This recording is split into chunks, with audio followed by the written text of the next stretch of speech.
Ladies and gentlemen, we're taught our whole lives to help people. It's a virtue. It's noble. It's what good people do. But here's the hard truth. Nobody tells you. Helping the wrong person can drain your time, your energy, and your soul. Some people don't want a hand up. They just want a hand out. Today, I'm going to tell you about 8 types of people you should not help. Because if you do, you're not helping them. You're enabling them. You know, the first type of person you should never help, the perpetual victim.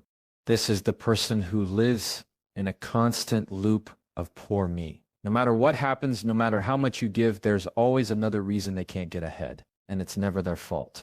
Life is always unfair to them. People are always against them. The system is always broken, and somehow they just happen to be the unlucky one every single time. Now, let me be clear. I'm not talking about someone who's going through a rough season. Everyone has tough times. I'm talking about the person who has made struggle their identity. If you listen closely, you'll hear the same script every time you talk to them. It's just the details that change. This week, it's the boss. Last week, it was the landlord. Before that, it was their friend who betrayed them. There's always a villain in their story, and they are always the helpless hero who's been wronged. Here's the trap. When you step in to help them, you think you're fixing the problem. You're not. You're just taking on a role in their next chapter. And in that chapter, you're either the savior who rescued them temporarily, or eventually you become the next villain. When you stop giving, because with perpetual victims, the help is never enough. They'll thank you today and blame you tomorrow. And it's sneaky because at first they might sound humble, grateful, even vulnerable. They'll say things like, I just need a little help to get back on my feet. But the truth is, they've been getting back on their feet for years, and their legs work just fine. They've just learned that other people's compassion can be a renewable resource if they keep playing the part. The real problem isn't just that you're draining your time and energy, it's that you're keeping them stuck. Every time you swoop in to save them, you confirm the belief that their problems are out of their control. You reinforce the idea that the solution always has to come from someone else. And when someone believes they're powerless, they have no reason to change. Why would they? Powerlessness is a great excuse to never try. I've seen people go broke, lose relationships, and even damage their health trying to be there for someone like this. And the irony is, the person they were trying to help didn't actually get better. They just learned how far they could push before someone said no. If you want to test whether someone is a perpetual victim, give them something better than money or time. Give them responsibility. Give them a small step they can take to solve their own problem. A phone call to make, a form to fill out, a habit to start. If they're serious, they'll do it. If they're a victim, they'll find a reason why that step is impossible. And if every solution you offer is met with, yeah, but then you've got your answer. Now here's the hard part. You're going to feel guilty walking away. Everything in you is going to scream, but what if this time is different? That's the hook. That's how they keep you coming back. But the truth is, the most loving thing you can do for a perpetual victim is stop feeding the sickle. Because until they feel the weight of their own choices, they will never choose differently. There's a difference between helping and enabling. Helping empowers someone to stand on their own. Enabling lets them lean on you so they never have to. And when you finally step back, when you stop fixing every problem for them, 2 things will happen. They'll either rise up and take responsibility, or they'll find someone else to lean on. Either way, you've stopped the drain on your own life. And that's not selfish. That's healthy. So before you step in to rescue someone, ask yourself, are they stuck in a situation, or are they stuck in a story they've been telling for years? Because if it's the story, no amount of your help will change the ending. The second type of person you should never help is the energy vampire. And I don't mean the kind that shows up in a Halloween costume with fake fangs. I mean the kind that shows up in your life and drains you until there's nothing left. You know them. The moment you see their name pop up on your phone, your shoulders tense. You're already tired and you haven't even answered yet. An energy vampire can look like a friend, a family member, a coworker. They're not always loud or dramatic. Sometimes they're quietly exhausting. The common thread is this. Every interaction costs you more than it gives back. You could have just had the best day. And 5 minutes with them will pull you down into their storm. Here's how they work. They don't come to conversations to connect. They come to feed. Every problem they have is a fresh topic for you to carry. Every story they tell pulls you into their drama. Every time you offer encouragement, they twist it into another reason why things will never work out for them. And you leave the conversation feeling like you just ran a marathon uphill in the rain while carrying their baggage. The tricky part is, at first, it feels like you're just being a good listener. You tell yourself, they're going through a lot, I should be there for them. And that's fine once in a while. But energy vampires aren't once in a while. They're a lifestyle. They live in a constant state of needing to offload their negativity somewhere. And they've picked you as the drop-off point. You might try to help them solve their problems, but that's not what they want. Solutions actually end the conversation. They're not after closure. They're after a fix of your attention, your emotional energy, and sometimes your sympathy. And when you run out, they'll find a way to make you feel guilty for not giving more. It's not that you don't care about them. You do. That's why you've been pouring into them for so long. But here's the truth. If you're constantly drained after interacting with someone, it's not sustainable. You can't give your best to your work, your family, your own goals. If someone is siphoning off your energy before you even get there, think of your energy like a battery. Every person you interact with either charges you, drains you, or leaves you about the same. If someone is consistently draining you and never charging you back, eventually you're going to hit empty. And when that happens, you're no good to anyone, not even yourself. So what do? You set limits. And yes, they're going to notice. They might even push back. Energy vampires aren't used to boundaries. They're used to an open buffet. When you start saying, I can't talk right now, or I have to go, you're breaking the pattern. They might guilt trip you. They might accuse you of not caring. But here's the thing. Real friends, real loved ones care about your well-being too. If someone can only value you for the energy you give them, they're not valuing you at all. Sometimes the best way to protect your energy is to limit access. That doesn't mean you cut them off entirely, though in some cases you might have to. It means you stop giving them more than you can afford to lose. You keep conversations short. You avoid topics that pull you into their emotional quicksand. You don't answer every call. You create space for yourself to breathe, to recover, to live. Protecting your energy isn't selfish, it's survival. You have a limited supply every day, and you have to decide who gets it. If you spend it all on people who never fill you back up, you'll find yourself running on fumes in the areas of life that actually matter. So the next time you walk away from someone feeling completely drained, pay attention. That feeling is your warning light. And if you ignore it long enough, you won't just lose your energy, you'll lose yourself. The third type of person you should never help is the advice ignorer. You know, the one they come to you with the same problem over and over again. And every time you give them your best advice, they nod. They smile. They say, that's a great idea.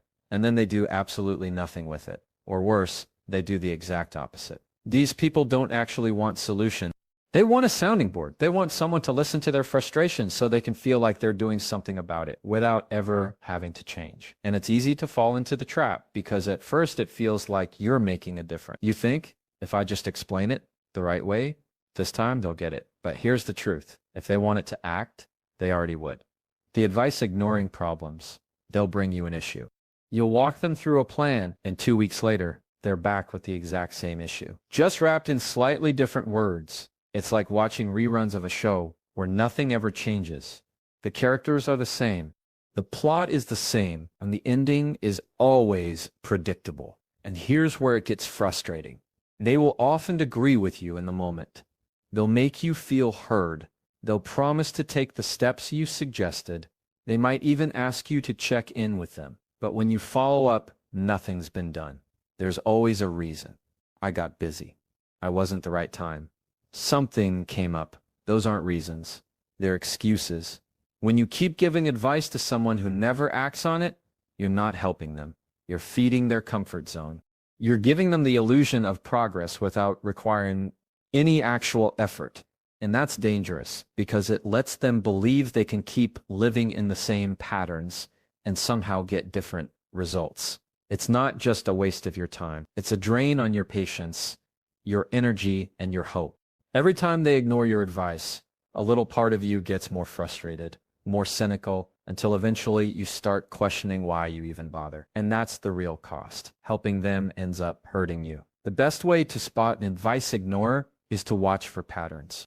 If someone asks for your input and then follows through, they're teachable. But if they keep coming back with the same issue and no progress, you've got your answer.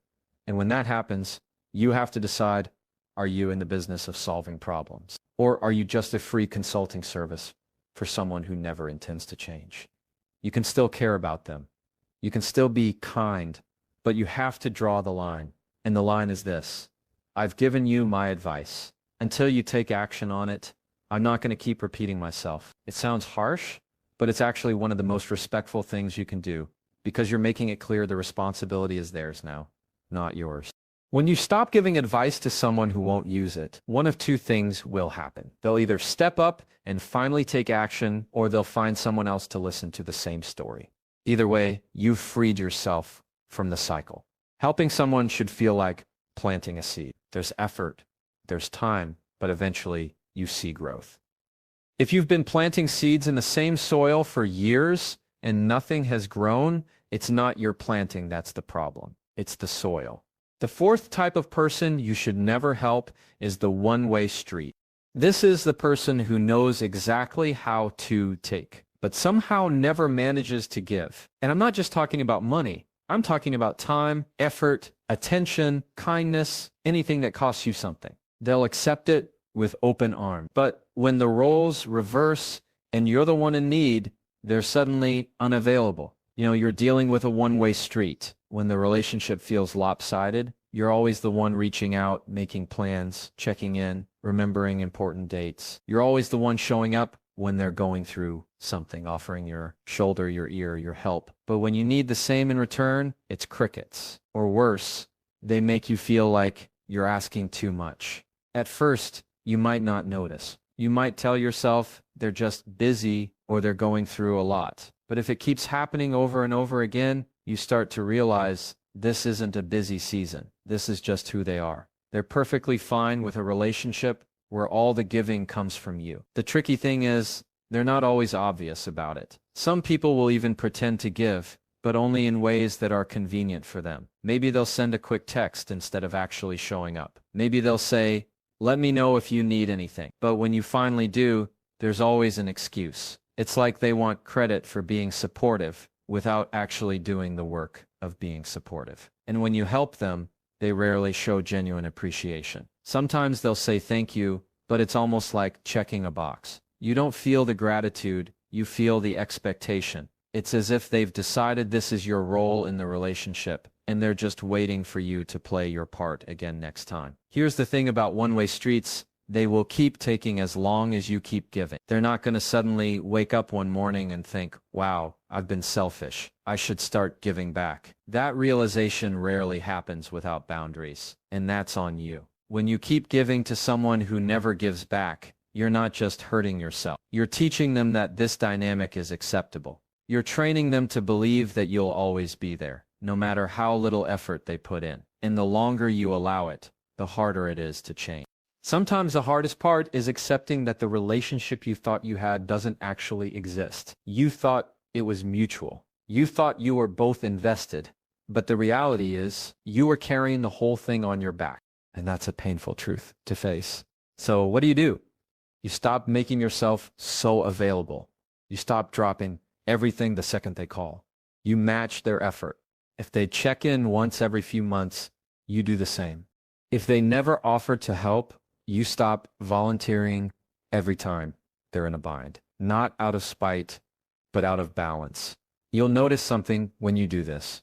The one-way street will either get upset that you're not giving like you used to, or they'll drift away completely. And while that might feel like a loss, it's actually clarity. Because a relationship that only exists when you're doing all the work isn't a relationship. It's a transaction. The truth is, real connection is two-way traffic. It's not about keeping score, but it is about both people showing up for each other. If that's not happening, then you're being used. And the longer you keep driving down a one-way street, the further you get from people who would actually walk beside you. The fifth type of person you should never help is the self-sabotager. This is the person who seems to have all the tools to succeed, maybe even all the opportunities in front of them, but somehow they keep finding ways to tear it all down. You give them a chance, they blow it. You give them another chance, they blow that too. And every time it happens, they act like they have no idea why their life isn't working out. Self-saboteurs aren't usually short on talent or potential. In fact, a lot of them are incredibly capable. That's part of what makes it so frustrating. You can see how far they could go if they just get out of their own way, but they can't or won't.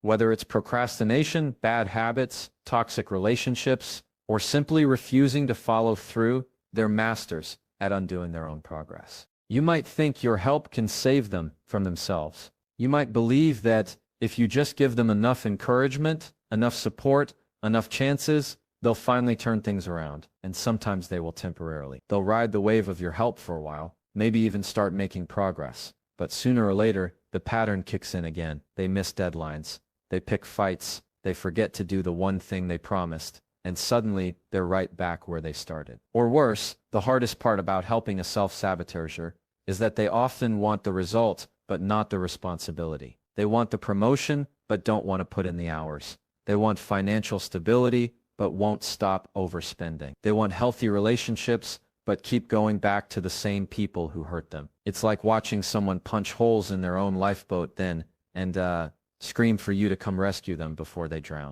And every time you rescue them, you take on more of the weight they should be carrying themselves. You start working harder on their life than they do. You start investing more in their success than they're willing to invest. And the moment that happens, you're already losing. Because if someone isn't willing to fight for themselves, your fight for them will never be enough. The truth is, self-sabotage is a mindset problem, not a resources problem. You can hand someone every tool, every connection, every opportunity, and they'll still find a way to mess it up if they don't deal with the way they think. That's why your help often doesn't stick. You're addressing the surface issues, but they're busy digging new holes underneath. You might tell yourself you're being loyal, that you're not giving up on them. But there's a difference between loyalty and enabling. Loyalty says, I believe in you. Enabling says, I'll protect you from the consequences of your own actions. And if you keep shielding a self-sabotager from those consequences, they never have a reason to change. The moment you step back and let them feel the full weight of their choices, you give them the only real shot they have at turning things around. Yes, it's uncomfortable to watch someone you care about struggle. Yes, it's painful to see them hit rock bottom, but sometimes rock bottom is the only place they can finally get a clear view of themselves. When you stop helping a self-sabotager, it's not because you don't care. It's because you finally understand that you can't do their part for them. You can hand someone the keys, but you can't make them drive. And if every time they get behind the wheel, they crash into the same wall, maybe it's time to let them sit with the wreckage for a while. At the end of the day, helping someone who keeps on doing their own progress isn't generosity. It's a slow leak that drains you both. And you can't build a future with someone who keeps tearing down the foundation. So here's the bottom line. Helping people is a good thing, but helping the wrong people the wrong way can cost you more than you realize. Some people don't want to change. They just want relief. Some don't want solutions. They just want support without responsibility. And if you're not careful, you'll spend your best years